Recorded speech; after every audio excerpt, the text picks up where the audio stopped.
This is Kim Hammer, pastor of Saline Baptist Church, community of Tull, outside Benton, with your daily devotion taken from the book of Numbers, chapter 34.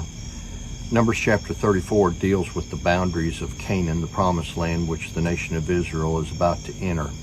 We find that the Bible clearly defines that God is the one that is defining the boundaries for the nation of Israel.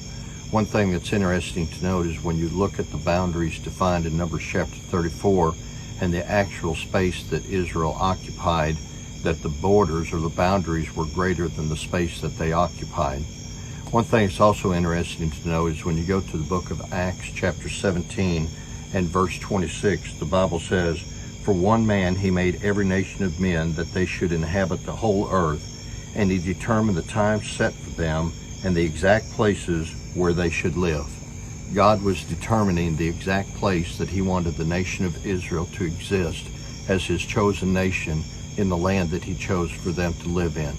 And we know that the inhabitants are going to have to be driven out of the land. We've seen that prior to this chapter, and we'll see it after this chapter. But when God determined this was where the nation of Israel would be, nothing that man could do would ever change that. We know that Israel and the nation of Israel were conquered throughout the years, but when the Lord comes back, we know that the nation of Israel is going to have a set boundary and is going to have a set place, because as Acts 17:26 says, that's what God determined as far as where they should be. When you take a look at the boundaries that are defined in chapter 34, you see that they're very specific and that God gave specific boundaries for the nation of Israel to inhabit. The one thing that's also interesting about chapter 34 is it talks about 2.5 tribes that lived on the east side of the Jordan, and then the other 9.5 tribes lived on the west side of the Jordan. When it comes to the discussion of the 2.5 tribes, there's the question of why was there half a tribe on one side of Jordan and why was there half a tribe on the other side of Jordan. We find that the tribe of Manasseh was on the east side of Jordan and the tribe of Ephraim was on the west side of Jordan.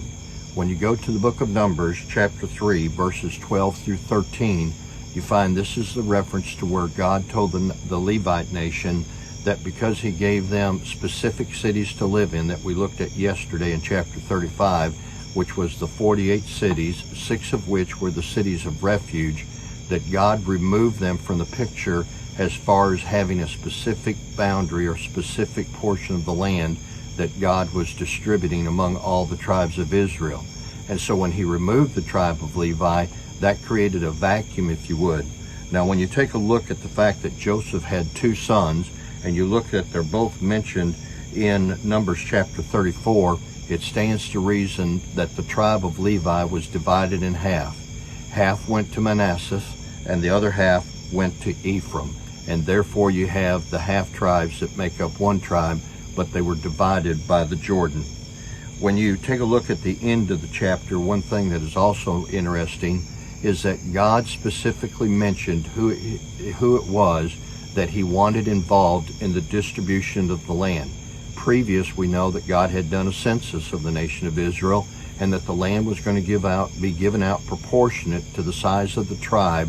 That would determine the amount of land that they would get. And whereas God had instructed Moses before to do certain things, this was one matter that God handled himself personally as far as giving Moses the names of the people that he wanted in charge of making sure that the land was going to be distributed fairly and equally.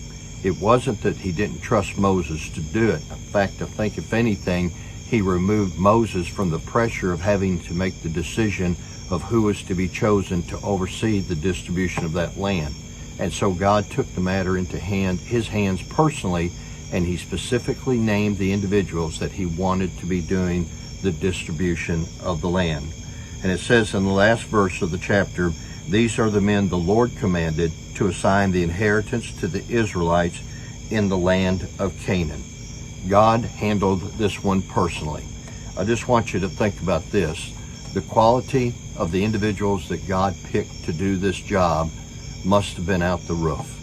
And if there was time in our life that we would ever want God to look around and to decide who he wanted to do a specific job, what an honor it would be if he was to say and to call by name, you or me or anybody else to say, I've got a specific job for you because I trust you that you're going to get it right.